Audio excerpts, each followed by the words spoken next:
All right, hello and good morning, everyone. We are set up. It is Monday, and it is time to dive. So we're going to play some Helldivers. We're hopefully going to finally unlock the Shock Dog today. We've been talking about that for like a week now, and I have not played enough to get the Shock Dog. We have enough to do the Shock Dog. So let's get it, and let's go dive somewhere and test out how bad it is. There's a lot of people who say that they very much dislike the Shock Dog because it's taking its own people out. So let's give it a try and see how good or bad it is. Ceramic Triangle, good morning. How are you doing today? Let's get a good mission. Purge hatcheries. This should be a good one to test it out. Carl, good morning. Let's test out the Shock Dog. We're going to go a full electric build here and just see how good or bad it is. I've got a feeling that we should probably put on some shock-resistant armor just in case. So let's go find the electric conduit armor. There we go. And let's get a taser build going here. How is everyone doing this morning? I know it's Monday, so it's not exactly the most exciting day out there. I know we're probably all very hyped to go back to work, and I am sorry for that for all of you. Grab grenade launcher. Okay, so full shock build. We're going with the de-escalator, and we're gonna grab the Allied destroyer has joined squadron. guard dog canine shocking. We're gonna grab a Tesla tower, and just in case we need it, let's grab a machine gun sentry. Just in case we need. Helldivers to Hellpods. There we go. All right. Orbital thrusters. How are the bug cities going for you? This is my first dive of the day, but so far the bug cities have not been too bad. This run may be a little janky. I've heard reports. I'm trying out the new canine. I've heard a lot of people saying that the canine has a really bad habit of targeting friendlies and blowing up your allies, like intentionally blowing up your allies. So I'm a little worried that my Shock Dog is going to go a little rogue here, but we're going to see how it goes. So, but outside of that, you know, it's a good day.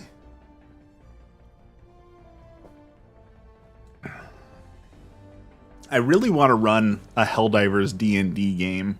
It's been on my mind for like months now. I really want to see if I can make that work. Unfortunately, it's one of those things where I have too many ideas for things that I want to do and too little time. Like, I've been really getting back into World of Warcraft lately, and I want to do some raiding, but like, if you want to be a serious raider, that takes a 2-3 day commitment for multiple hours, and it's like I already don't have time between photography and working 10 hours days and doing YouTube and all that. Like, I want to raid, I just don't think I have any time for that. It's the same thing, like I want another D&D game, but I'm pretty sure I just don't have time for another D&D game, unfortunately. So someday I'll have time to do those things. They got the Temu canines. I have heard nothing good about this canine, but I do hope at some point they give us, like, you know, that Boston Dynamics dog you see all over the news that people talk about. I really do hope at some point we get the Boston Dynamics dog with a flamethrower or something attached to it, because I really do think that would be hilarious. Okay, we got our de-escalator. Here's the Shock Dog. Let's see what happens. Let's cause some chaos. I really think that having an actual, like, physical dog and not just a drone would be hilarious to see it walking around and shocking enemies and such. Doing good at work already. Good morning. You must be in a different time zone than me. I stream at 5 a.m. Pacific time, my time, so unfortunately it's super early for me, but a lot of people who come in happen to be like Eastern time zone at their work, or they're in like Europe or somewhere. Oh, like that, and so it's noon for them, so I am just starting. It is early in the morning. Yeah, see, someone says the Tesla dog is criminal, so let's...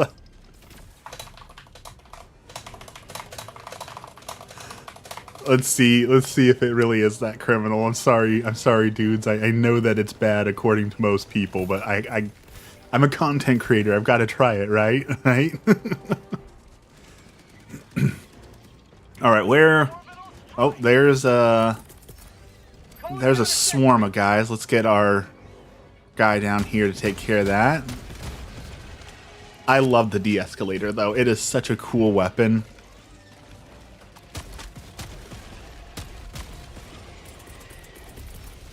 All right, and we've got a call-in, so... All right, Tesla Tower, your time to shine. Let's zap some bugs. My tower just betrayed me and tried to take me down, but thank goodness for Tesla armor, I guess.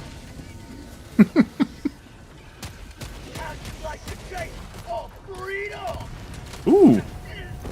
Oh, that's a barrage. Someone dropped a barrage on us. Oh, run. I thought they called in an orbital or a regular napalm, but that's an orbital. We're running away from that.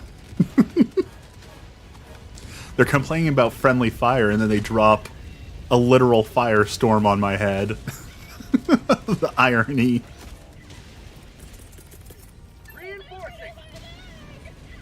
Alright, where are we going? What are we doing here? Looks like we're going for the secondary objective. Sending out an SOS. Looks like they already called in a resupply too. Kind of a waste, but okay. We'll manage.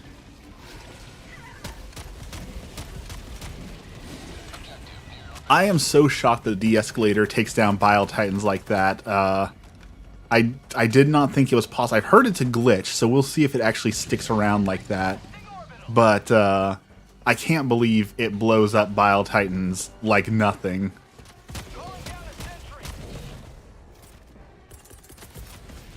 Alright, let's get a machine gun sentry going here, and let's continue on.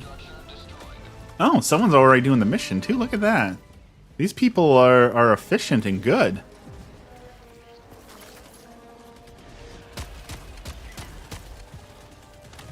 I want y'all to know also, I don't think any of you currently in here were here for the conversation, but we were talking about if... Yeah, I can't... Oh, you've got a backpack too. Okay, well, we're going to take this. If a seltzer water coffee would be good. I read that if you make coffee with seltzer water, it's really good. I tried that. The internet was lying. That was horrible. I like builds that specialize in certain stuff like fire, gas, and electric like you're doing. It's nice. That definitely is... like, I've got some meta builds that I do, like, when I want to solo Helldive and, like, when I'm trying to do a challenge mode, but I hate being, like... I hate being super sweaty and taking the game that seriously, so, like, I do it when I need to do it, when I'm making certain videos, when I'm trying to do certain things, but for the most part, I definitely prefer the very specialized builds as well, like, stink diving, the gas builds, is probably the most fun that I've had. I really enjoy the gas build, but flamethrower is also a ton of fun. But since they released the electric build, the ability we have to do a full electric build is probably my new favorite because it is just so fun. It is really incredibly fun to shock everyone. I wish they would make the Blitzer a little bit better though. Like I like the Blitzer in theory, the lightning shotgun, but in practice, it's got too long of like a in between shots. Like it takes too long to charge up. So, I wish they would make that gun just a little bit better because I feel like it doesn't fit very well in here. But we've got this this shock rifle that they released that is really awesome. So like we have options. I just wish the Blitzer was a little bit better because that in theory is my favorite weapon, but in practice it just doesn't do what it needs to do. Alright, we dropped off that objective, so let's go rejoin our allies.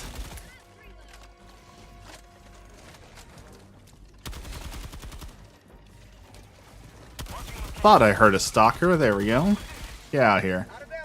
I saw them add a stalker's nest, so the question is, was that from the stalker's nest, or is there another stalker's nest up here? I am also completely out of ammo, so that is very bad. Get him, Shock Dog. Ah, ammo. How convenient. Let's grab that. Perfect. I'm gonna jinx myself here by saying I think this match is going actually surprisingly well. Like things have not hit the fan yet. And I know I'm gonna regret saying that because every time you do, something immediately hits the fan, but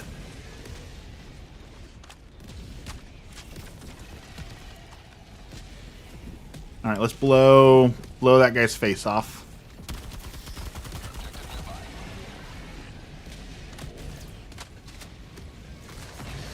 And there goes his face.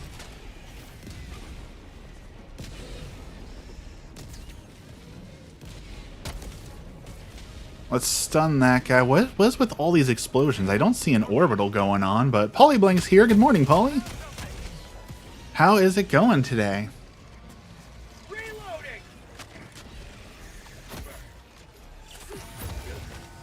In lore, I imagine the main force defending plants before the Helldivers are the SEF infantry. They evacuate once things get too heated. Oh, definitely. And I hope, I know that there's a lot of talk of them adding like a SEAF infantry that you can call in like as a stratagem. But I'm also really hoping at some point that maybe we get an SEAF mode. Because being a Helldiver is super fun, but at the end of the day, I do want a harder difficulty, and I do think having like an SEAF mode where you don't have as many stratagems, where you don't have the super Helldiver training, where you don't have access to all the things, I think would definitely be an interesting way to do a hard mode where it would actually feel like, okay, we are truly outgunned here, and there is no survival. So I really hope we get a mode where you have to play as the SEAF with almost nothing as an optional mode. And that's one of the hard things about balancing the game, is that when they add a new difficulty, people feel entitled to be able to beat said mode, and it causes issues where people get upset if they can't beat the certain mode. Ooh, that was really unlucky. So I do hope we get that mode specifically.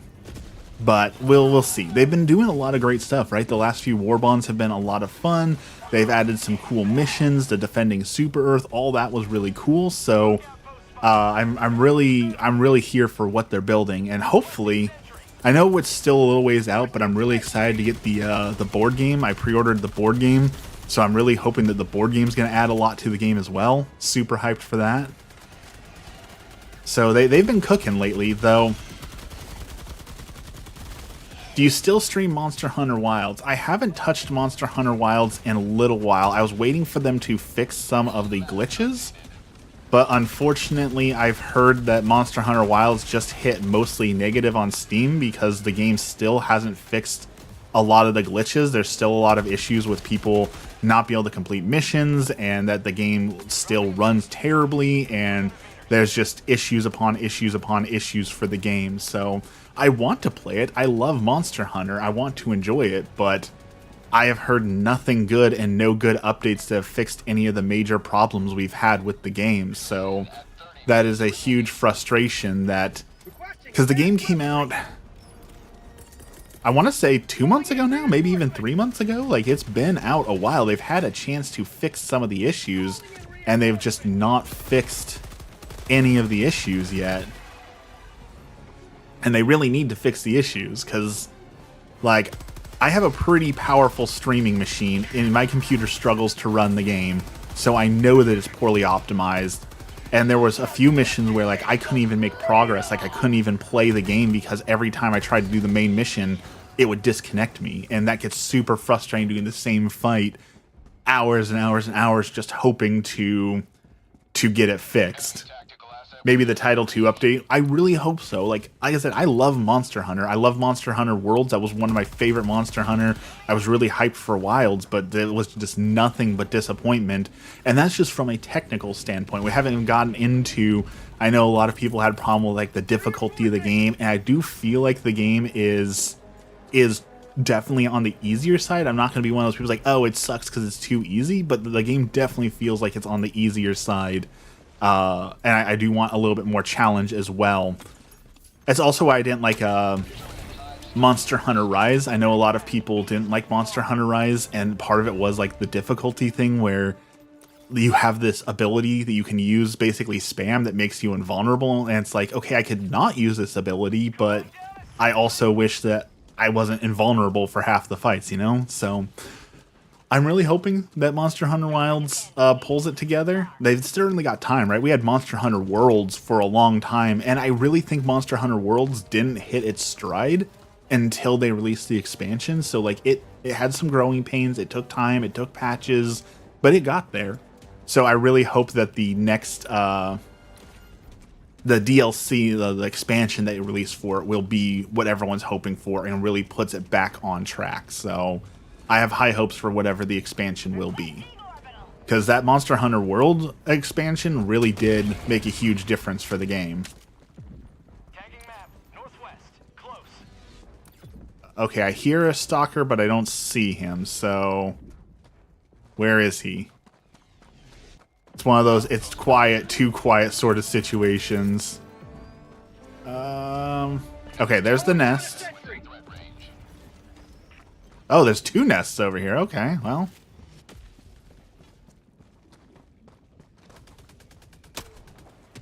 Oh, I missed. There we go, that one. So yeah, I hope to go back to Monster Hunter Worlds. I really enjoyed it, but we'll see if they can actually pull their stuff together. Alright, that's a stalker lair, and there's one more, it looks like, over here maybe? Or is that the objective farther down? Let's see if we can hit this shot. Let's see if we can throw this up and over right into the heart of the nest. I doubt it, but... Requesting sentry. Hey, look at that. What a throw. I also would love, honestly, I haven't played it yet. I've heard that Monster Hunter Stories is a lot of fun and it's a little bit different. I'm getting really hyped for like the Final Fantasy Tactics is coming out here soon. I would love more games like Final Fantasy Tactics. I would love like a Monster Hunter Tactics. I think would be a lot of fun. So I think that's kind of what Monster Hunter Stories is. Not exactly, but I would really love more games like Final Fantasy Tactics. Alright, we took down the Bile Titan. It shouldn't have cost me my life, but it did, because that was my bad. I'm super hyped for the Final Fantasy Tactics remake. Final Fantasy Tactics is one of my absolute favorite games of all time. Who's your favorite faction to do missions? Ooh, that's a tough one. I think, honestly, robots. I absolutely love fighting the robots, because you can grab the laser cannon, and the laser cannon absolutely destroys all the bots. So you feel like an absolute monster being able to run around and just laser the bots. And having like the jetpack and the laser gives you so much freedom and so much destructive power. So I think the bots take it for me, but also like, because the laser cannon absolutely decimates them, it's also one of those things where they might be a little bit too easy, so I like that the bugs add a little bit more difficulty to it. I gotta say, I don't enjoy the Illuminate, and I know I'm not alone in that. I know there's a lot of people who don't enjoy the Illuminate, but I don't know, their units are overly annoying to me, so they're less fun to fight because it's ragdolling left and right. And like you have to have very certain weapons to be able to be effective against them. I really don't like that either. So if only Twitch had a laser cannon to destroy bots. Stories is kind of like Pokemon in the sense that you can get pets and fight them and stuff with a few twists. I wouldn't mind a Pokemon game. I've said for a long time that, you know, the Pokemon games are awful, but no one makes a good Pokemon game, so they don't really have anyone to put them in check. So I'll have to give Monster Hunter Stories a try. It's on my list of games to try. Unfortunately, my list of games to try is also super long because there's a bunch of games that I wanna play, and like I was just saying, I don't have enough time to do like raids and WoW. I don't have enough time to do a D&D game. Like there's just never enough time in the day to do all the things that you want to do, right? Oh, grab this gun. We need it. There we go. Now we have the firepower.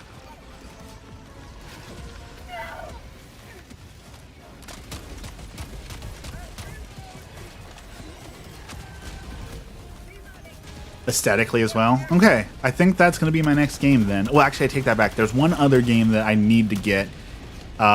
It's in early access right now, so will it be good? Who knows? Early access isn't always a good sign. But there is a abbey simulator where you run a monastery full of monks and help them make beer, and then you're selling beer to raise money for the monastery, and that looks like it will be right up my alley. So we got to play the monk beer. There's a conversation on the Catholic Game Review. Oh, come on, that shouldn't have taken me down. What's going on CGR Discord today? I haven't checked it this morning, so I basically woke up and jumped right into this. I call shenanigans on that death. I should not have died by rolling into a stone.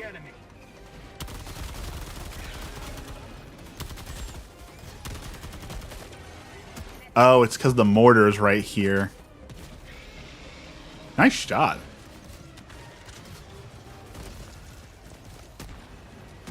In Wisconsin, 725 here. The RR is my favorite on the bots.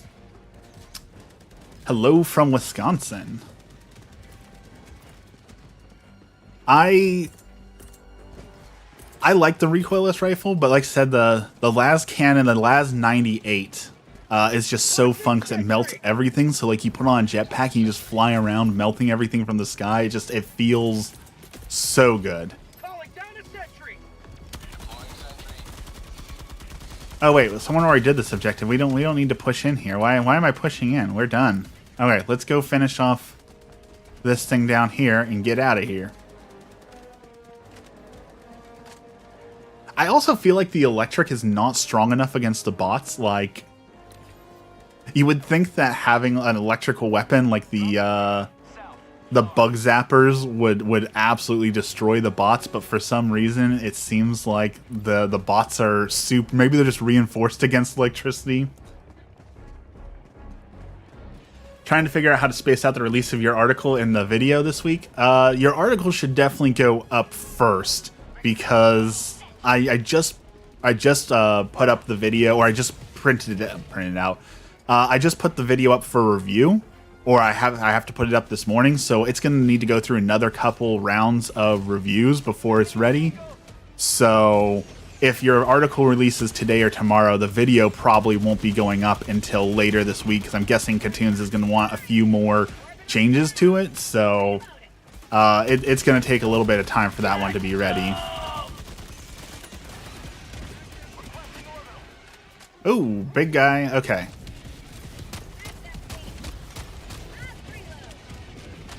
And no more big guy.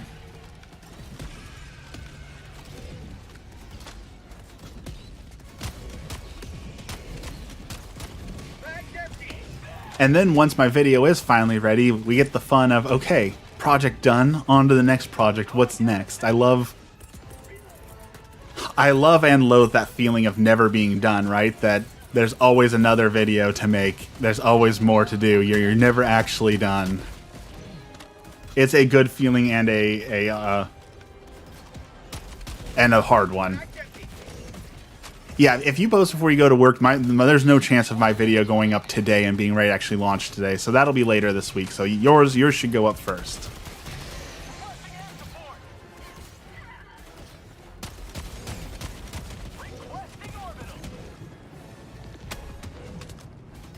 Oh, I'm out of de-escalator ammo.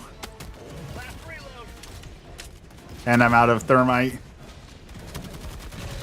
Okay, that poor dude took a lot of grenades, but we did it. Okay, we need a resupply after that. See if we can knock some of these flyers out of the air too.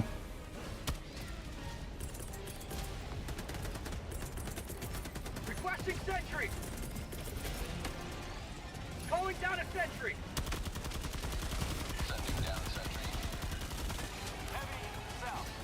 All right, so overall on the shock dog, I'm not super impressed by it, to be honest. I don't really feel like it is worth the stratagem slot to have him here. Although he did just stun that guy, so that's pretty impressive. So maybe I'm too harsh on him.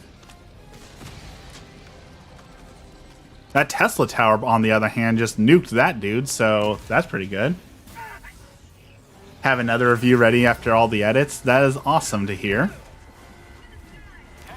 Y'all who write the actual articles impress me to no end how fast you are at pumping out good articles, because maybe it's just because I prefer making videos and that's kind of my craft, but I could not pump out articles as fast as y'all pump out articles. It truly is impressive how fast you get articles out. I can't believe we missed that grenade. That was pathetic.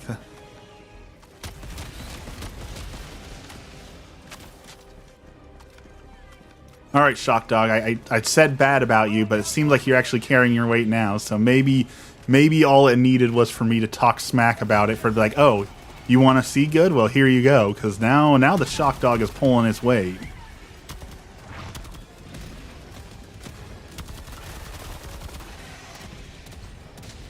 Reloading. Alright, that's one bug hole closed.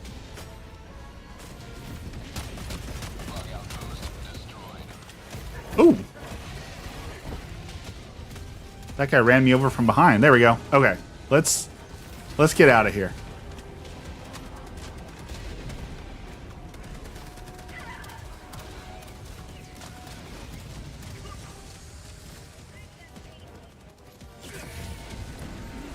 Who's got a bunker?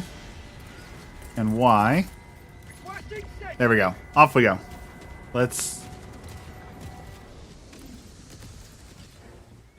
Oh, a ceramic. I'm sorry, I totally missed that ceramic triangle. Which bug do I find the most troublesome? I probably am gonna go with the stalker, like the actual stalkers, not the predator string, but the actual stalkers. Like when those bugs show up, like it changes the entire flow of the match and the entire flow of the game, because as soon as you're aware of a stalker nest, it's basically drop everything and go and destroy that that predator nest, because they are so powerful and so game changing. So I have to give it to them, because they're the only bug I can think of where it's like the entire game changes. And that's what Bile Titans should be, right? When a Bile Titan spawns, it should be like, oh, we need to change everything. But unfortunately, with the buffs that they made for like recoilless rifle and everything else, it's, oh no, there's a Bile Titan. Okay, I just one-shot it, continue on. Like, the Bile Titans used to be, before we had much stronger weapons, it used to be a whole game-changing thing. Like, oh no, the Bile Titans are here. We have to completely adjust the flow of battle and be prepared for all this stuff. But now that they've gotten the big patch and change to it, the Bile Titans aren't really that big of a threat anymore.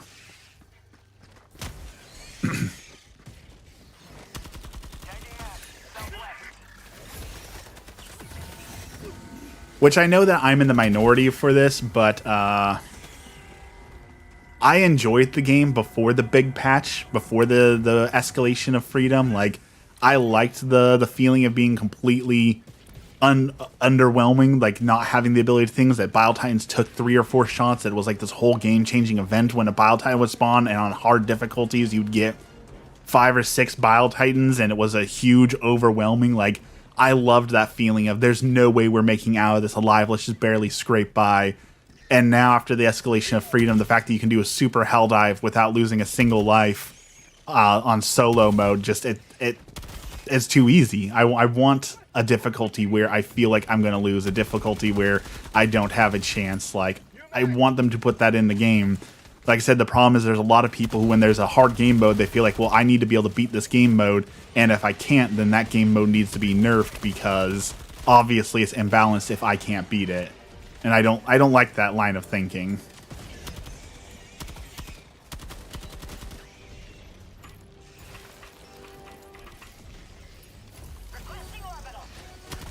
That being said, I am also one of the people who wishes that there would be a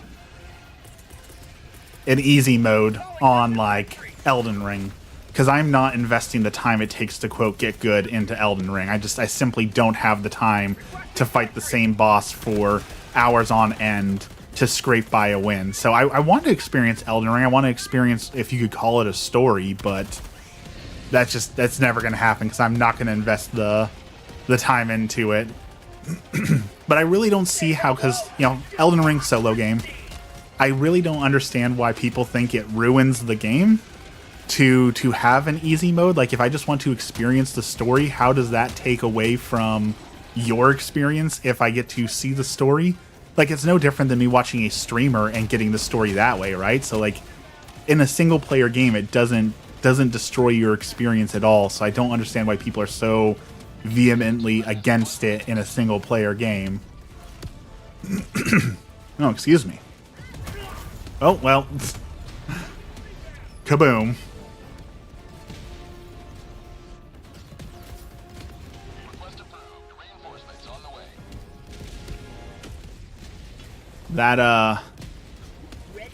That orbital barrage felt like it was gunning right for me. That felt very intentional. Requesting advanced weaponry. ETA T-minus 30 seconds. But yes, make hard mode hard. And writing for CGR while going to school at the Belmont Abbey turned me into a fast writer. ETA T-minus 20 seconds. I can write a lot of words quickly, but I can't write a lot of good words quickly. Like, I can fill out the fluff, but it's not going to be an entertaining article. And that's part of the problem. That's part of the pageantry, right? When you're writing an article, part of it needs to be entertaining and draw people in and things like that. And that part I am not as good at. Pelican 1 approaching pickup. Pelican 1 landing in progress. Thank you. Countdown initiated. Stand by for takeoff. All right, another super mission, super complete. Way to go, everyone. Another victory for the right side of history.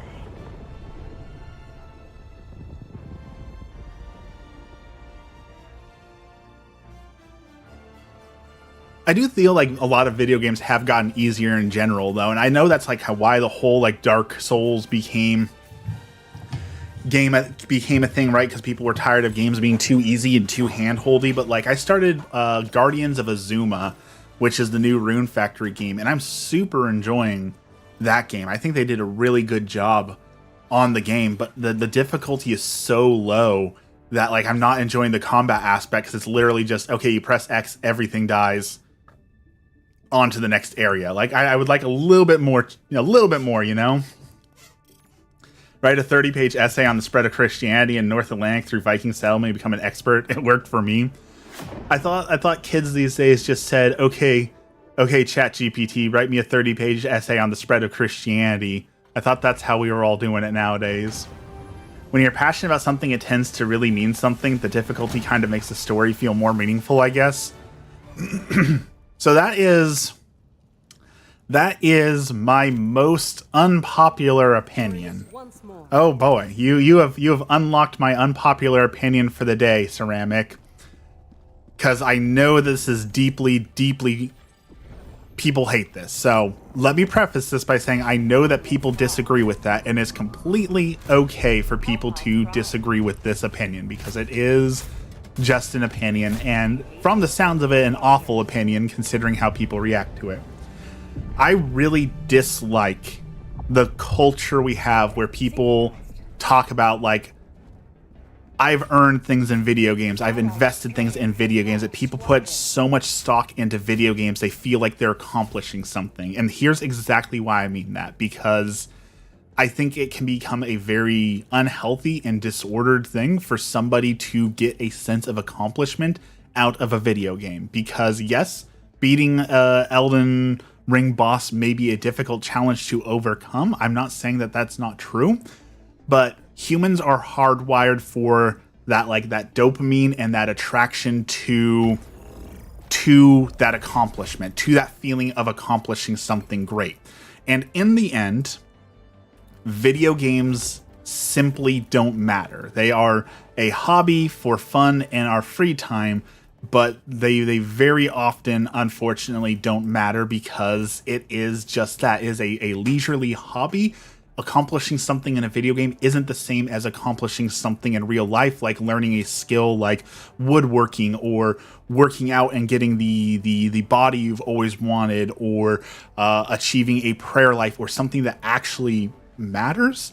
And so I think there's a real danger in our society for people to feel this sense of accomplishment in video games and get addicted to that feeling of accomplishment, and then they're less likely to actually accomplish something in their real life. And that's part of, not the whole reason, but the part of the reason I think that we get a lot of people who become incels, where they're not achieving anything in their real life because they've gotten so used to and addicted to achieving in their video games, and their video games have become their life, that it's just this disordered, I spend 18 hours a day accomplishing things in video games, but I'm not accomplishing anything in my real life. I'm not accomplishing anything with my true self. And that's why I very much preach, I love video games. I'm passionate about video games. I stream video games. We talk about video games a lot. But at the end of the day, it's still just a silly little hobby that helps me to kill time, and it's not the focus of my life, right? The focus of my life is on Jesus Christ. The focus on my life is my family. The focus of my life is accomplishing things that have meaning and matter in the grand scheme of things. And again, I know it's super unpopular to say, but I just really think that there is a danger for people to get addicted to that feeling of accomplishing something in video games, when those accomplishments at the end of the day truly don't have meaning compared to other achievements in life. Oh, this is a terrible landing spot. How can we even cross that? That river is too... I don't think we can cross that river. That river looks too thick to cross. I don't know what we're going to do. Southwest, 200 meters. How'd you like to taste of freedom? Alright, let's take that guy out, and let's go take out this mega nest. So, that's my rant for the day. I want people to be careful, because I've seen many young men who feel like they've accomplished something in video game, and they tout it as a detail of their life, and they brag about it, but it's not really an accomplishment that should be bragged about. Like, there's a lot of... This is one that I've never understood. Like, Dungeons and Dragons. I love Dungeons and Dragons. I play a lot of Dungeons and Dragons. I make Dungeons and Dragons content. Like, I super enjoy Dungeons and Dragons. No doubt. And I see a lot of people, especially when they're younger, go online and they brag about these really like cool interactions and scenarios that they've experienced, which cool, I'm glad you had fun, but it's also not something worth bragging about. It's an imaginary game where you're playing pretend. Like, you didn't actually accomplish anything in the game, because it's just an imaginary game where anything goes, right? So like, it's strange when people hold their imaginary game into this light of, I've accomplished something in my life. The only reason gaming is my biggest hobby is because I can turn games I play into articles. I try to do other things. Exactly. I do plenty of other things. I enjoy video games, but I also think, another unpopular opinion, I think men especially, I can only speak to the male experience, men need more hobbies than just gaming. I do not think you can be a fully happy individual if you're just playing video games. You need another hobby in there. Dex is here. Good morning, Dex. God forbid somebody feels happier about doing something that makes them happy. And that's, I know that's why it's unpopular, because that's the exact response I get, is like, who are you to tell me I shouldn't be happy doing something that makes me happy? I understand that, and you definitely should be able to feel happy by playing a game. I'm just saying that it's not it's not an accomplishment that should be bragged about. It's not something that you should actually be like, I beat Elden Ring. Isn't something that you should like. And I know that we use this a lot as Christians, so I'm gonna use this example. I know people hate it, but like when you're standing before God, recounting your life, talking about the things that mattered, like helping the homeless, like taking care of your family, like bringing people to God, I don't think you can stand before God and be like, okay, well, I beat the final boss of Elden Ring. I don't think that's something we're going to be bragging about to God, right? Like, that should help put it in perspective that, yes, it can make you feel good, but it's not an accomplishment. That's what I mean by that, is you're not going to be going before the throne and bragging to God about it. I hope not. Maybe I'm wrong. But that's just kind of where I'm at on it. Okay, we got that. We need to take out that Bile Titan nest up there. Let's see if we can hit that from here. Or we can miss every single shot. We're gonna die here. We are cooked. This is the end. Enemy tactical asset within threat range. So we're gonna go out in a blaze of glory. Let's make sure we hit this guy with that. Mission accomplished. I personally, as a kid, am passionate about games, but usually it's about the world within the game, the lore and such. The reason I like books, but I'm more the kind to learn lots of things. Just a soft spot for the world within games. Oh, I love to get lost in good lore and good world. I love good world building, definitely.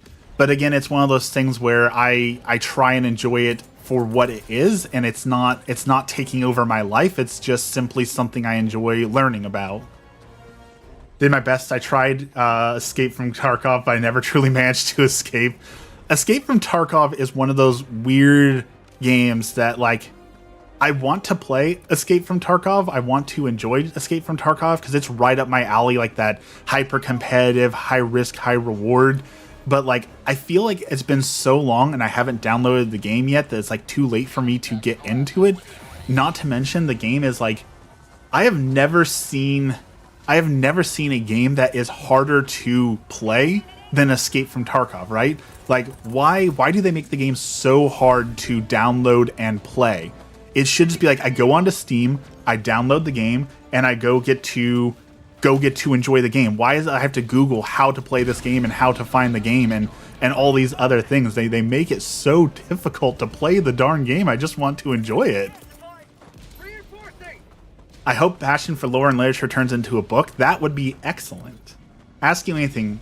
How do you take chicken wings? Crispy or soft, slather, drip, and what sauce? I am actually a vegetarian, so I do not take my chicken wings anyway because I am vegetarian. If I was to eat chicken wings, though, and this is gonna be a totally boring answer, so I'm going to apologize in advance. This is gonna be the most disappointing answer in the world. Because I am trying to lose weight and I am dieting, things like ranch are the bane of calorie deficits because ranch is so bad for your health. So if I were to eat chicken wings, the only condiment I would eat it with are either hot sauce because it's low calorie and delicious, or mustard because it's low calorie and delicious. If I was doing some Impossible wings, yeah, I would slather it in some mustard. I think mustard and hot sauce, or spicy mustard. Those would definitely be some good choices. I don't think brag is the right word to use, but in the same light, is that not a humble brag circumventing the outright announcement that because of a game, I didn't commit a whole lot of sins in my adult life? I definitely think that is one of the positives of gaming, and that is definitely why I support gaming. That's why I do like Catholic game reviews, because I do think there is a healthy place for gaming in our adult lives as a means for having fellowship with your fellow man, as a means for exploring art, as a means for living a fulfilling life. I definitely think it can be a part of that. I don't disagree with that. The key part is that it's in a moderation, right? It is a part of your life. It is a healthy part of everything. It is not the everything. And unfortunately, there are a lot of young men who are lost in the, I game for 12 to 13 hours a day, and that's my entire life. I don't do anything else in my life. It's my only hobby. I go to work, I come home, and I play video games until I go to bed, and that is my life. And that is a problem. I I think you need more in your life than that. And I speak from the experience on that, as that's who I was, right? I was that lost young man who I would go to school, I would come home, and I would play video games until it was time to go to bed, and that was my entire life. My summers were spent behind a computer screen. I never wanted to go out and do things because I just wanted to play video games, because that was my entire life. And it's like everything else in life. A good thing can very quickly become not a good thing when you have too much of it. It's the moderation that humans suck at. The same thing with anything else. Like, I like photography, right? I love photography and all the things that are photography. I would say the same thing about photography, right? I would say that you need to do it in moderation. If you're choosing photography over your own kids, over your wife, then you need to cut back on the photography, because you're losing sight of the things that actually matter. All things in moderation.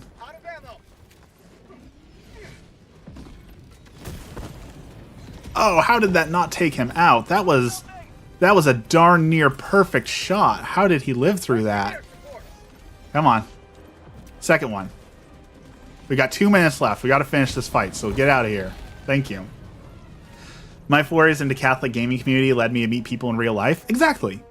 And that's why I'm saying it's not a bad thing by itself.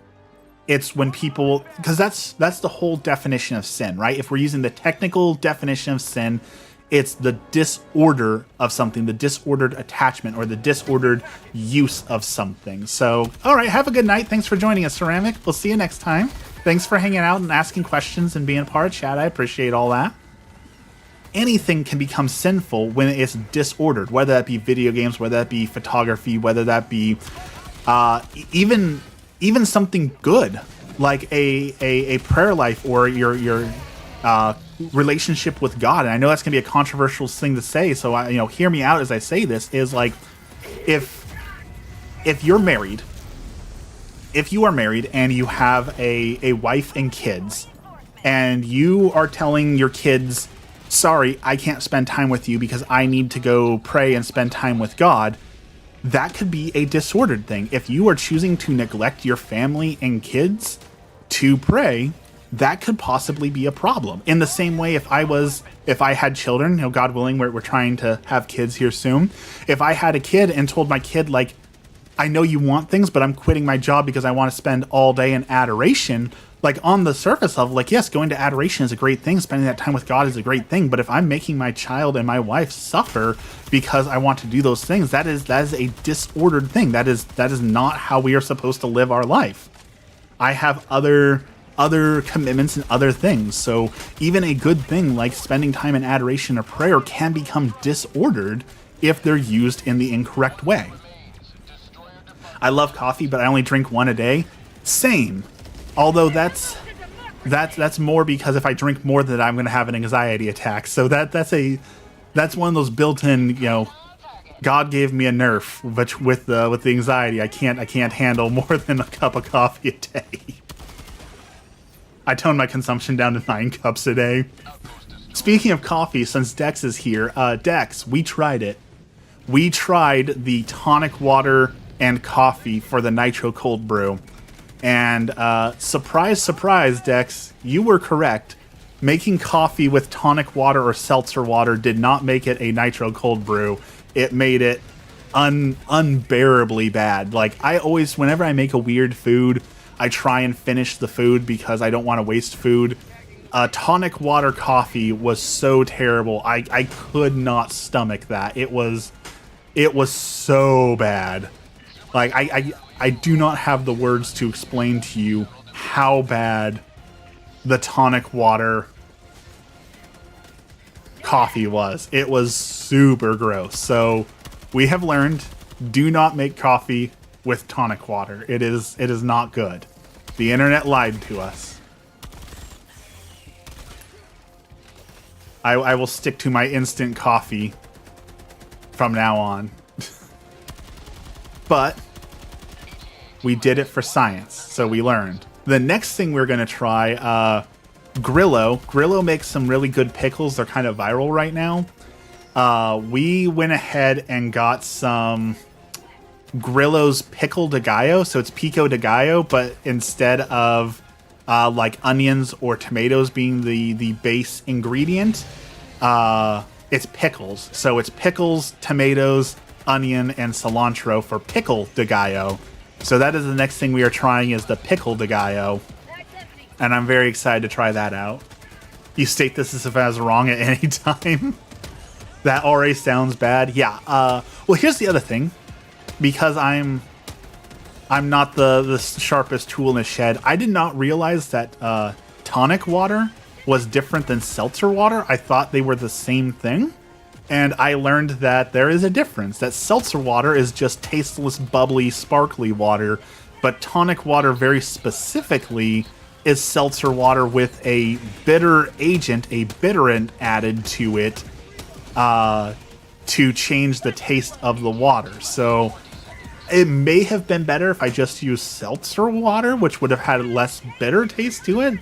But I just learned that tonic water and seltzer water are not the same thing. Which also, through my fault, I feel I'm so embarrassed by this. I was cooking lasagna for Emmy a while ago, and I had to pick up some cheese to put in it, and I did not realize that. What did I get?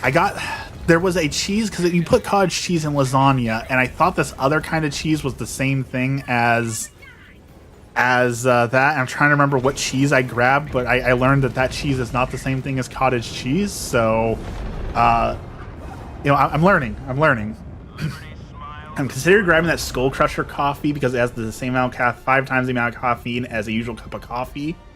And I plan on making a classic espresso from it. I know people love like the Death Wish coffee, the Skull Crusher coffee with a ton of caffeine.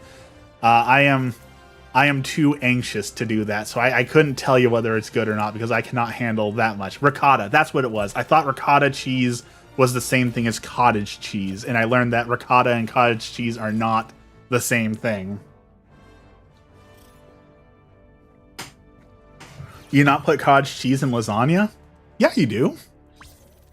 That's like the classic ingredient that you put into lasagna. I'm a Keurig baby, so I don't have a proper coffee maker. I loved my Keurig, but this is one of those things where like I couldn't justify the waste of Keurigs. I know you can get like the reusable cups, but I didn't. So I was like, I'm wasting all this plastic, this single-use plastic. I'm killing the earth for a cup of coffee. And I didn't think that was maintainable. So I stopped using and donated my Keurig once I realized how much waste I was putting into the world on that. Not to mention the amount of stories I saw people share of the mold that grows in Keurigs if you don't clean them properly. So, yeah, those two things combined definitely made me rethink the whole having a Keurig thing. I just said it was ricotta. Yeah, but you don't put ricotta in lasagna. You put cottage cheese in lasagna, not ricotta. Good morning, Waffles. I forgot. Are you planning to get the new Donkey Kong Bonanza? I am on the fence about the new Donkey Kong Bonanza, to be honest. So the answer is, I don't know. It doesn't look that great. I don't think I'm going to enjoy it, and I don't think I want to spend, $80 on getting it. So I will play it, but I think what I'm going to do is I'm going to rent it through GameFly. So I will play it at some point, but I don't think it's gonna be like a day one buy for me. I'm pretty sure I'm just going to rent it and probably play it for a few hours, say this game is awful, and then never touch it again. That is my prediction. Good morning, Bubble. I get anxious from that much caffeine as well. I just drink enough to transcend my body's anxious reaction to it. See, Dex, here we go again with the opposite opinions.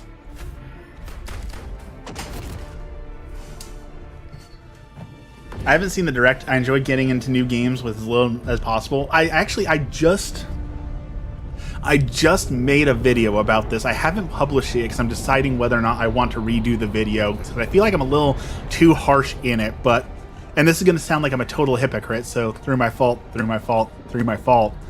I just finished recording a video talking about, I feel like people have forgotten how to enjoy video games, and like Mario Kart World is my primary example, where like people are complaining that Mario Kart World is not balanced and it's not like they can't play it as a super serious racing game. And like Mario Kart it's supposed to be a silly party game you enjoy with friends. It doesn't need to be this super serious competitive racing game. And of course it's not a really good racing game, because that's not what it's meant to be.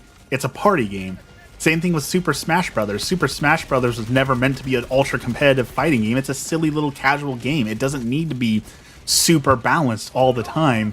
And part of that video I also talk about how like we ruin so many games by, as soon as a game is announced, like, oh, that looks like a game I'm going to enjoy, so now I'm going to spend the next 100 hours watching every single trailer, spoiling everything with the game. And like, I feel like games were better experienced when it was, you walked into a store, a game you never knew existed, you pick it up, you're riding in the back of the car, your mom's driving you home, you read the manual, you get hyped for it, and you go into it completely blind. Like, I just feel like people are ruining games for themselves by just over-consuming and like, oh, I have to learn everything about this game.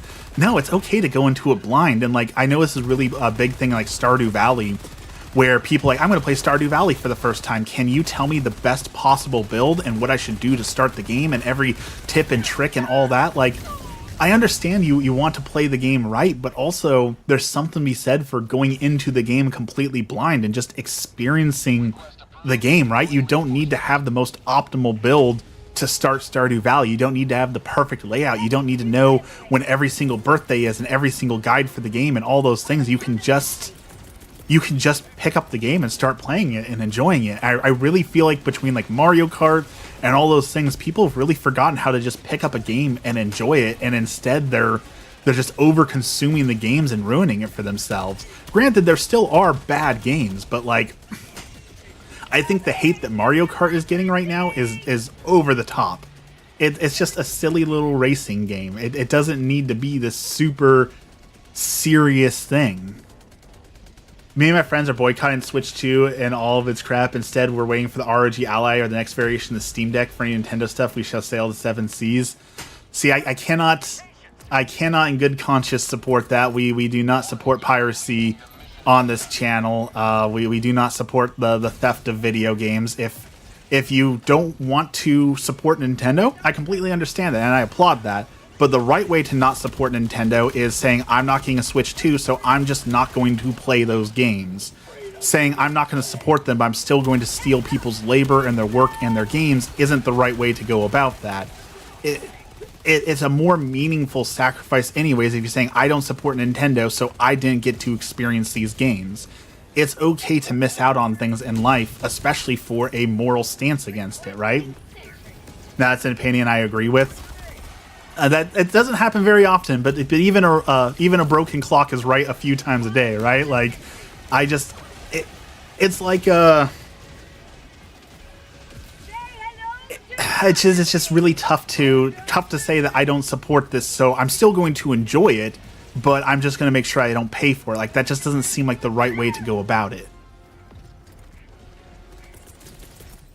In the same way, like I talk a lot with Catholic game reviews, this comes up a lot when people are like, well, I don't know if I can play Grand Theft Auto, I don't know if I can play Red Dead Redemption. Certainly, there's nothing wrong. If you think that if God is calling you not to enjoy a game or not to do a certain thing, then there's nothing wrong with giving it up. But you've got to give it up. It's the same thing. Okay, I'll give a better example here. Fasting. It annoys me to no end. Catholics, I'm talking about you. I'm specifically talking to my Catholic brethren here. It annoys me to no end when Catholics say, oh, I'm doing a fast on Friday to give up something. I'm giving up meat on Friday to really honor Jesus' sacrifice. I respect that. I'm a big faster. I like that. Yes, please. But it's not making a sacrifice if, okay, I'm giving up meat and that's a big sacrifice, but also we're going to a huge fish fry and I'm going to eat lobster and shrimp and smoked macaroni and cheese and all this decadent stuff for dinner. And because I didn't eat all day because I was fasting, I'm just going to gorge myself on those things. That's not a sacrifice. It's not a sacrifice to give up meat if you're going to enjoy a decadent seafood boil. If you're going to make a sacrifice, make it a sacrifice, you know? So that's my problem with that. I definitely have an issue with seafood broils and the whole, oh, I'm giving up meat today, but I'm going to have this really decadent 24-hour smoked macaroni and cheese and gorge myself on it. Is it really a sacrifice at that point? I really don't think it is. Which, again, hypocrite, through my fault. I need to find something to sacrifice on Fridays because now that I'm a full-time vegetarian, you know, we give up meat on Fridays. That's kind of the standard. But it's no longer a sacrifice for me because I enjoy not eating meat. That is now my go-to. So I need to find a new sacrifice to give up on Fridays. So I am taking all ideas on something to give up that is an actual penance on Fridays because I need to find something new to give up now that I don't eat meat. And I spill coffee all over myself. Extraction complete. Pelican 1 beginning ascent.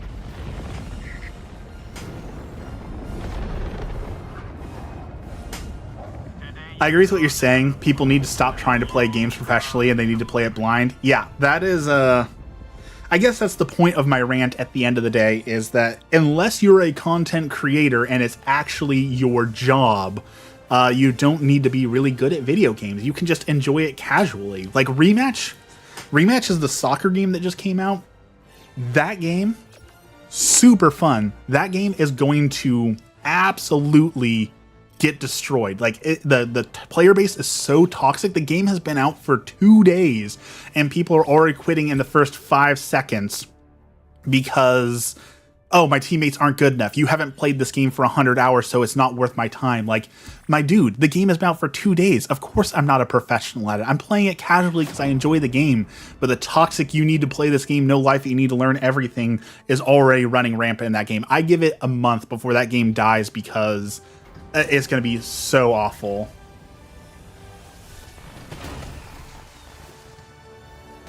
All this complaining about Switch 2 being expensive and it sold 1 million units a day over half a week. Nintendo doesn't care about complaints. That is true. But that's also that is also very much like that's the American way, right? You're going to say, I don't like this, but I'm not going to give it up. I'm going to buy it because I want to play those Nintendo things, but I'm not going to like it. Like, if you truly want to boycott it, but the internet is very vocal on things, but I think people also forget that the internet is typically a vocal minority, and the vast majority of people don't care. They're going to buy it regardless, because we are in a consumption culture, and we sometimes overconsume. And again, my fault, I overconsume too. Piracy Tom that Nintendo's gone so far off the rails that such measures are required to rein them back in. And it's coming from a guy who paid for his entire library of 900 plus games. I can't change my opinion on it. I literally wrote the article on how piracy goes against God. It is an anti-Catholic thing. So I simply cannot agree. I am very confident in my opinion and my own writing and research on it that piracy is against God, and on this channel we are for God, so we make sure that we follow those teachings. So I cannot support piracy in any way, shape, or form, unfortunately. Let's grab. We need this. I really do hope, though, honestly, like I literally wrote the article on it because no one else had done it. Like, I want Catholic Answers, I want the Catechism, I want the Vatican, I want somebody to come out and say this is the church's official teaching on piracy. And they haven't done it. So I said, okay, I'm going to do it myself. But I want somebody with actual authority and education to come out and make an official ruling so we can lean back on that and say, okay, well, the Pope said this, Or, Trent Horn, who's got 30 years of experience, says this.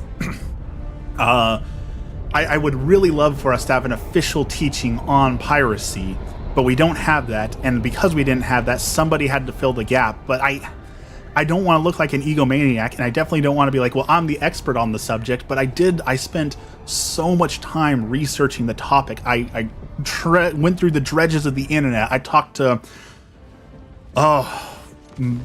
at least one person I consider an expert, and I think 3 different priests on the topic. Like, I tried my hardest to make a correct article and do as much as I could to be accurate on that article. Is it possible I'm wrong?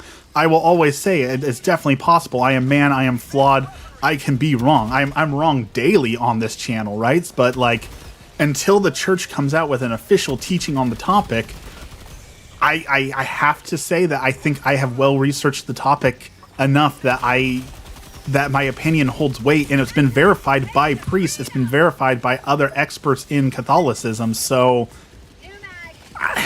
we just don't have anything more to go on yet, and I hope someday we do. I do really want the church to give us an official teaching on piracy, because I don't want to just rely on what I say, and I don't want to be that guy who's like, well, I'm the expert, so you have to listen to me. Like, I can be wrong, so I would love for the Vatican to weigh in on it.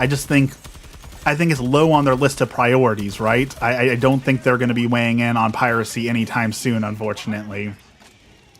Nintendo not caring about public criticism towards their production, then clearly just money that they care about. Oh, I mean, that's a business, right? Like,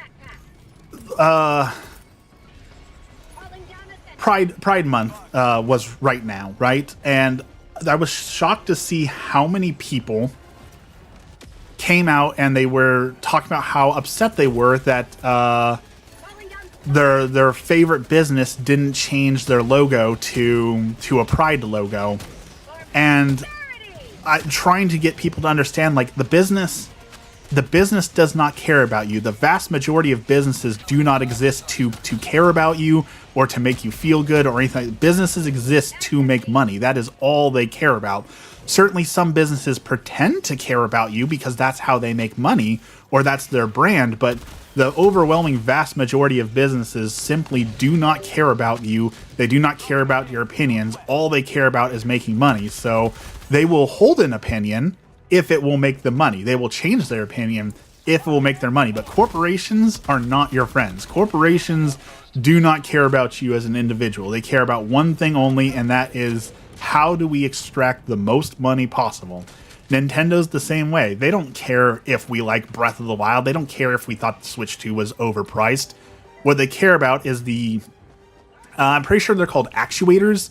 Actuators are these like super accountants who will go in and they'll say, if we hedge our bets like this, or we charge this much, we will make this much money with this much accuracy. And if that money is enough, then nothing else matters. In the same way that there's a bunch of businesses that will knowingly do illegal things because an actuator will come in and say, okay, I think Verizon, I'm not going to say Verizon for sure, but I know there was a phone company who got in trouble for this. The phone company started illegally just raising people's bills because they said, if we just put on a charge onto people's accounts for somewhere between 10 and 90 cents on every customer's account, our actuators have said X amount of people will call to complain about it. X amount of people will give up on calling to complain about it. So only this amount of people will actually get their money back. And if we get caught, the lawsuit will cost us X amount of millions of dollars, but we will make this much dollars. So if the numbers come together and they say, okay, you're going to lose this lawsuit because what you're doing is illegal and it'll be a $50 million lawsuit, but in the meantime, you'll make $500 million. Well, then that's a no-brainer, right? Okay, we are going to get charged $50 million for doing this illegal thing, but we're going to make $500 million. That $50 million is just the cost of doing business. They still walked out with $450 million, for example. So the business isn't there to be your friend. The business is there to make money. If they're going to make money off of doing that, they will actively harm you if it makes them money and if their accountants say this will make you more money. I swear that's half the reason these businesses don't, like, they could sell you rat poison to eat if they would make money off of it. The only reason they don't is because the lawyers say, okay, you would actually lose these lawsuits and you'd lose money on, say, okay, well, we can't do that because we will lose money. But if it would make them money, I guarantee they would do it.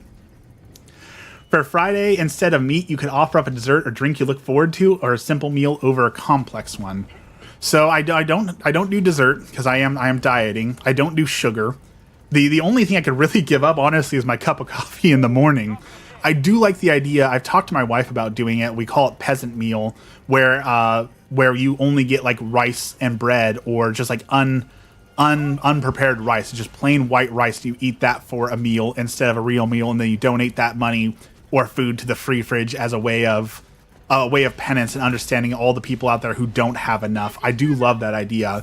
In fact, there's a charity I love called Catholic Rice Bowl.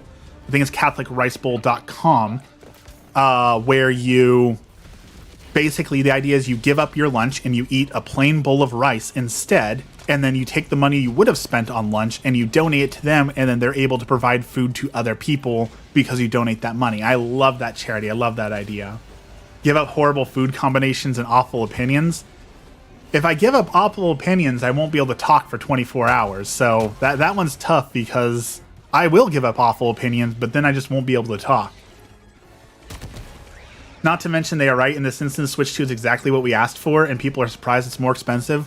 One of the things that is making me the most mad about the Switch 2, people are really upset about the battery life on the Switch 2. I personally don't have a problem with it, but I've seen a lot of people talking about how they don't like the battery life on the Switch 2. But it's one of those things where people are just speaking from like pure ignorance and not understanding. Like, okay, I understand you wanted better battery life. Okay, I completely understand you want better battery life, but you cannot ask for the Switch 2 to be larger, lighter, and have better battery life and better graphics. Like that's simply not possible. If you're going to have better graphics, stronger system, and all that, then it's going to take more battery to consume that. So you could put a bigger battery in there, but then it's not going to be lighter. You can't have it all. Like it's simply impossible. From like the laws of physics don't allow you to have a Switch 2 that is more powerful, that is larger, that has stronger graphics, a smaller battery that lasts longer. Like it's just not possible.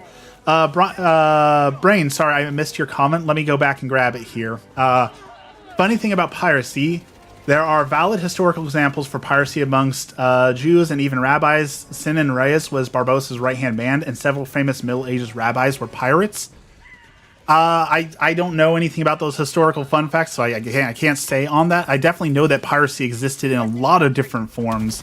So did it happen? Certainly. But just because rabbis did it also doesn't mean that it was the right thing, right? Like the Bible is literally full of examples about how people in religious power were doing things for themselves and self-serving and not actually doing the will and commandments of God. So just because someone in religious power did doesn't necessarily mean that I would say that it's okay or correct to do. The battery is probably worse than the OLED. So people are reporting, this is what people are reporting, they say that the Switch 2's battery life lasts less than 2 hours. I have not experienced that. So I think I've used my Switch for longer than 2 hours, so I don't know about that 2 hour battery life, but I do know that it's enough of a complaint that Nintendo has released a guide on how to increase your battery life, so like some settings and things you can change to make your battery life better on the Switch 2. So I would guess that it is worse than the OLED and that people are really upset about it.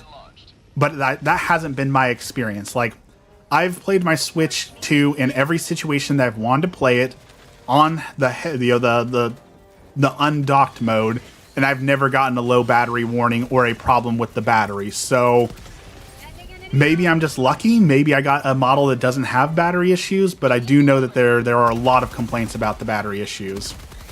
But again, I haven't experienced it, so I can't speak to that.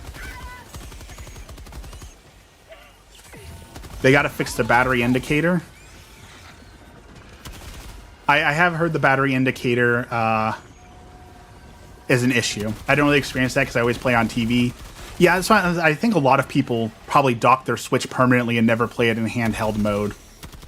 So, also, speaking of people playing video games wrong and doing things the wrong way, I see a lot of people reviewing the Switch 2, and one of the reviews I saw people give was that it's not worth buying the Switch 2 because Animal Crossing doesn't really play all that much better on it. And I don't really think that's a valid review of it, because, like, it's Animal Crossing. How would Animal Crossing run any better on anything? Like, it's not exactly an intense game. So, like, of course the Switch 2 isn't worth buying just for Animal Crossing New Horizon, but it wasn't built for that, right? Like, that seems like a bad way to review if the Switch 2 is worth buying for you not. But I guess if you only play Animal Crossing New Horizon, maybe that's a valuable opinion for you, but I don't know. That doesn't seem like the right way to review the Switch 2. Completely agree where you're coming from. People's preferences and how to make the Switch better is unrealistic. I don't think it's a malicious thing. I think people just don't understand how technology works, right? Like that's just consumers in general. Consumers always want everything to be bigger, lighter, better, faster, and don't understand that there are physical limitations to how things are built. There are the laws of thermodynamics that must be obeyed, right? And it's not malicious. Like, they're not doing it because, aha, I'm so much better than you. It's just simply they don't understand how the technology works. I'm going to be sad to miss out on the next Pokemon core game because I ain't getting Switch 2 for a long time. I'm pretty sure they said, well, Legends ZA is coming out on both, right? But I'm guessing the next Pokemon core game will be a Switch 2 exclusive. So you might miss out on that, but at least Pokemon Legends ZA will be available on Switch 1, I'm pretty sure. I'm pretty sure they said that, right? Correct me if I'm wrong, but I'm pretty sure you can enjoy Legends ZA. That being said, Pokemon Legends ZA will probably run like absolute hot garbage on the Switch 1, considering Scarlet and Violet was darn near unplayable on the Switch 1. I can't imagine ZA will be much better, so do be prepared for probably a frustrating experience on that front, I would guess. Just a guess. Maybe I'm wrong, but it doesn't seem like Nintendo and the Pokemon Company care very much about making their games run smoothly. Definitely doesn't seem like a priority for them.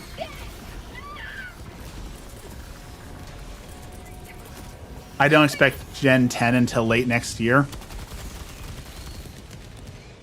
I have no idea when it'll come out, honestly. I don't keep track of Pokemon releases that well. So I don't know when we're going to get our next Pokemon, but I'm certain somebody has already done the math on it and has a good prediction for when the next Pokemon game is coming. Review posted, your move video, man. Thank you. I'm gonna upload my video today for Katoons to look at. I'm guessing he'll ask for a few more changes, so I'm guessing the video will probably go up sometime on Wednesday. Will probably be the video day.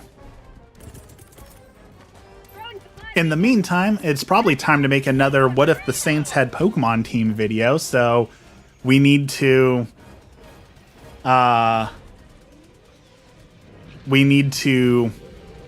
figure out which Saint is next in that series. You haven't even played it yet? There's no way Scarlet Violet was made for Switch? I played Scarlet and Violet, but I gave up after a few hours because it just looked terribly and played terribly, but I have it. It's literally right here. I'm going to play it. I'm going to stream it. We are going to nuzlocke some Pokemon Scarlet and Violet. I am going to go back and enjoy it. I haven't yet, but it is on the list. The Pokemon are on the way.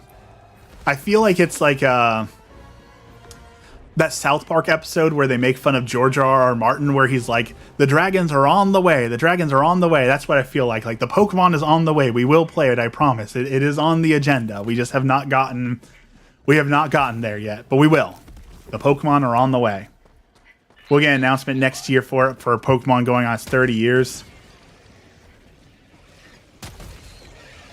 I still holding out hope that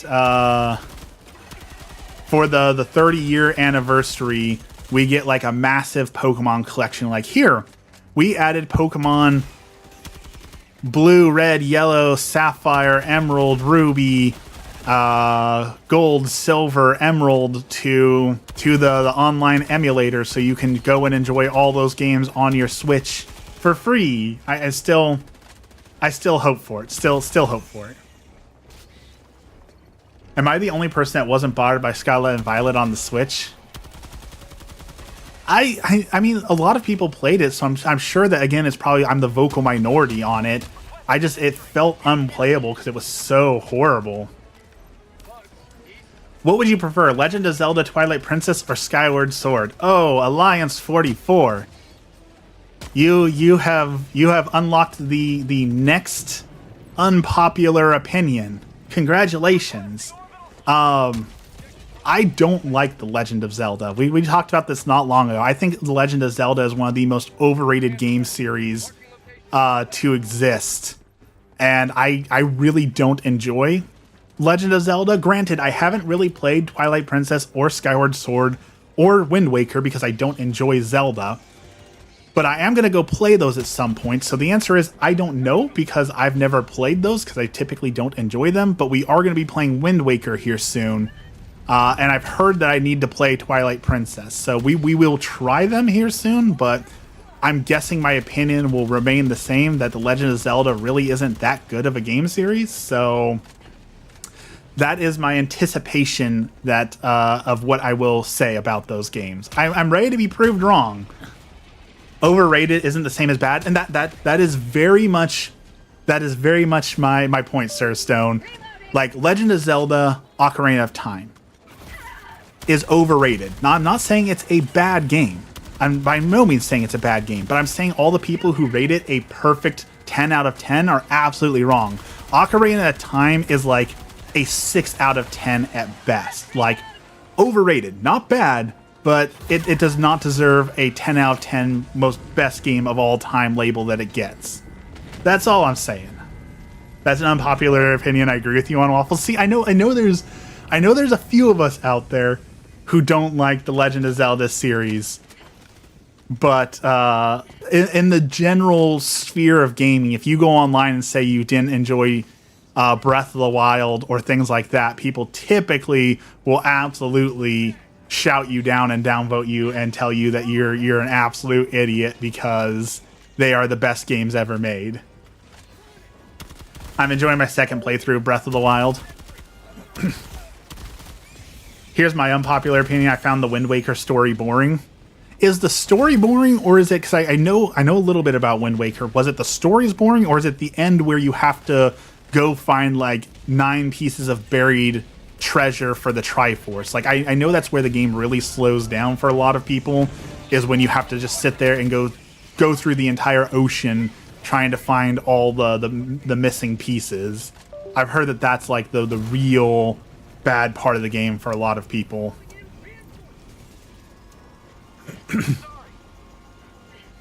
I'm not the biggest Breath of the Wild guy.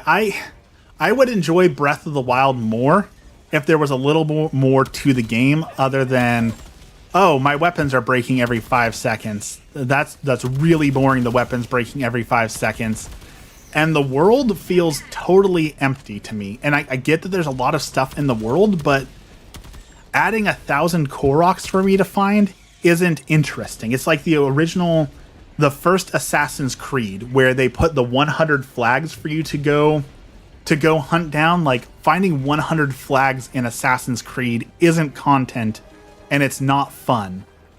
I felt the same way about the Korok seeds. So if you take out the Korok seeds, the world is basically empty, except for finding weapons to use, because your weapons break every 10 seconds. But if your weapons didn't break every 10 seconds, you wouldn't need bases littered around the world full of stuff. So, like, when you compare Breath of the Wild's world to, like, Red Dead Redemption, where the world is full of side events and interesting characters and things to find and secrets, I just think that Breath of the Wild's world should be classified as empty, because I truly think that the world is empty when you look at it from that perspective.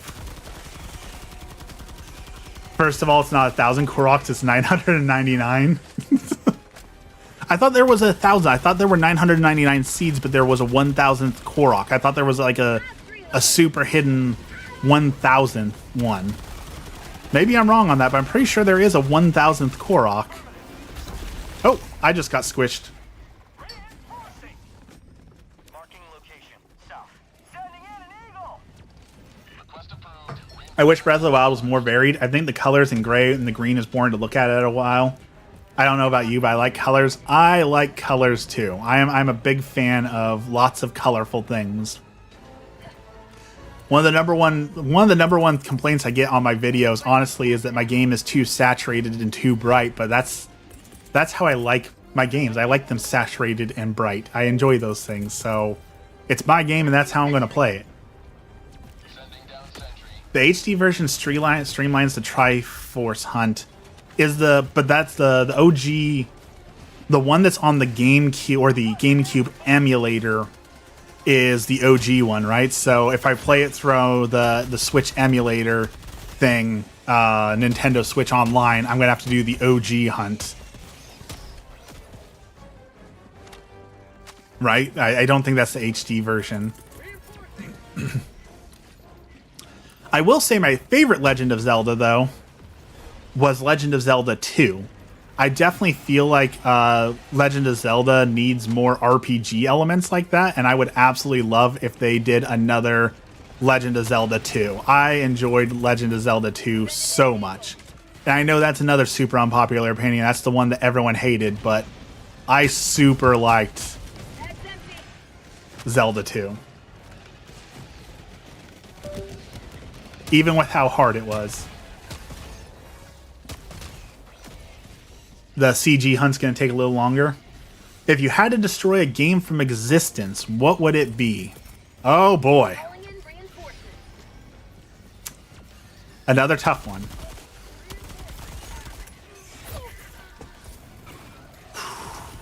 My first thought is Fortnite. Because, not because I'm a Fortnite hater and saying like, oh, Fortnite's so annoying or it's so bad, but because Fortnite really proved that the battle passes were possible, and worse. The worst part about Fortnite is the fact that they've shown that people really, really, really like crossover events. Which, fine, I don't mind it in Fortnite. I like playing as Hank Hill in Fortnite, like, cool enough. But I really hate how it's becoming a cesspool in every game. Like Helldivers, for example, they have talked at length about people want to add other people into Helldivers, and that will ruin the game for me. If I load up Helldivers and I start diving with Nicki Minaj and Hank Hill, like, that's going to absolutely kill the vibes of the game for me. Same thing with like Call of Duty. Like, Call of Duty is bad for so many reasons, but it's so terrible that you're playing a match. It's like, okay, is this even Call of Duty anymore? Because I have Snoop Dogg and Left Shark fighting Katy Perry and the Easter Bunny. Like, it just ruins the vibe and lore of the world. And Magic the Gathering has just gone off the deep end. Like, the fact that you can realistically say this is my Pinkie Pie SpongeBob deck, and I'm going to be fighting Cloud from Final Fantasy VII, who teamed up with Spider-Man. Like, the lore of Magic the Gathering is gone. The world that they've built has been destroyed. So the idea that Fortnite has popularized these crossovers has absolutely ruined so many games and so much lore. So that's my number one pick. My number two pick is going to be Dark Souls. All Dark Souls. And that's not just because I'm a hater and hate Dark Souls, even though I don't like Dark Souls at all. But Dark Souls specifically generated this super toxic and terrible movement, the get good movement, that I want removed from gaming so much. I absolutely cannot stand gaming forums are infected with this people who come genuinely to the game and they'll be like, hey, I'm really struggling with this part of the game. Can you help me with a strategy for beating this boss? Or can you help me understand these mechanics? And someone's coming and asking for genuine help, and they're trying to understand something. and they're trying to connect with their fellow man, and then you'll have some Dark Souls fanboy come in and go, get good. I hate that. That is the most toxic and annoying thing that has ever existed, and I wish they would delete all of Dark Souls and all of Elden Ring for it, because the whole, my answer is going to be get good because it's so original and so funny, is so toxic and annoying. I would get rid of all of Dark Souls and Elden Ring just to never hear people say get good again. I hate that so much, and I think it's so toxic and has killed so many gaming communities that you can't go to Reddit or other places and ask for help, because inevitably you'll get 500 people who just come in, hey, get good, get good, get good. I hate that. I absolutely hate that. So that would be my second choice. Honestly, your opinion about Fortnite has given me an honorable reason to subscribe to you. I do agree Fortnite is a cesspool of profit over crossovers. Thank you so much for the follow. I like that. Thank you. So those are my top 2 picks. But to be fair, have they tried getting good? I'm all for memes. I don't mind memes. But the fact that it has escaped the whole Dark Souls realm and now it's everyone's thing, and like the fact that like you'll go online, Reddit is terrible for a lot of reasons, but someone will go online and be like, my baby just died and I don't know what to do, and someone will come in the comments like, have you tried getting good? Like, dude, read the room. Like, that is unacceptable. That is the grossest thing. And it happened a lot during like COVID, where people are losing their jobs left and right, and they're like, I'm gonna become homeless, I can't find a job, what do I do? Have you tried getting good? That is not an appropriate response. I hate it. I absolutely hate it. Is that Dark Souls' fault? It is Dark Souls' fault, because Dark Souls fostered that mentality. If Dark Souls didn't exist, we would not have the get good meme. So that is why I am blaming Dark Souls for it, because without it, we would not have the get good meme. And that good meme has absolutely infected the world and made some absolutely terrible people say absolutely terrible things. Fortnite is not a good game. I'll die on this hill. I bought the collector's edition of Fortnite. I was an early subscriber to Fortnite before Fortnite was a battle royale. I invested in Fortnite because I wanted to play the PvE Save the World mode, where you had a combination of gunplay and tower defense. I thought that was super interesting, and I was super into that. And they completely abandoned it for the battle royale mode. And I will never forgive them for that.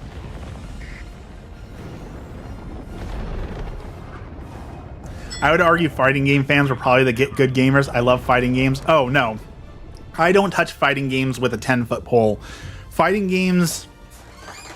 The fighting game community is one of the most insufferable, toxic, and gross communities. And it's another one, like we were talking about Rematch and how, like, the hardcore community ruins it. Like, I can't play a fighting game because anytime I go to play a fighting game, I play against the robot, play against the computer. Computer's too easy. Okay, I'll dip my feet into the online and try and play an online fighting game. And there's no mercy. It's people who literally play that fighting game for 10 hours a day, every day, for years on end. There's just no way to dip your toes into it. You're just going to get wrecked for 1,000 hours, and they'll tell you that. The Street Fighter fanboys will tell you, well, you just have to play for 300, 400, 500 hours, and then you'll start to get good enough to be able to play online. I'm not going to play a game for 500 hours and not enjoy it before I can enjoy the game. That is absolutely ridiculous. And the fact that people treat it like this absolute sweat fest where you have to make it your everything just ruins it. I won't touch fighting games. I'll play the story mode. I'll rent like Street Fighter 6 just to play the story a little bit or something like that. But I refuse to play online. I refuse to play with people. I refuse to get into the fighting game community.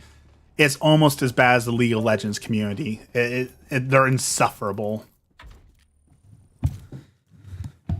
That being said, unfortunately, it's time for me to log off for the day and go start work. So let's end with our prayer as we always do. In the name of the Father, the Son, and the Holy Spirit. Our Father, who art in heaven, hallowed be thy name. Thy kingdom come, thy will be done, on earth as it is in heaven. Give us this day our daily bread, and forgive us our trespasses, as we forgive those who trespass against us. and lead us not into temptation, but deliver us from evil. Amen. Lord, thank you for this blessed day, and thank you for all that you do for us. We continue to pray for all the people who are victims of war, all the ongoing struggles going on in the Middle East. Lord, help to bring about peace and change in the world. We pray for all the people who are discerning their vocations, whether that be a vocation of family, whether that be a vocation of the priesthood, whether that be a vocation of a solitary life or a life of prayer in an abbey. Lord, help to guide people. We pray for all souls to go to heaven, especially those in most need of thy mercy. Lord, have mercy on us all. We pray for those who don't have enough, those who don't have enough food or water, those who are living on the streets and are forgotten or disdained for what they do. Lord, help them. And finally, we pray for all those souls who've been forgotten, all the souls in purgatory, all the souls who have no one left to pray for them. Lord, help them. All this we pray in the name of the Father, the Son, and the Holy Spirit. Amen.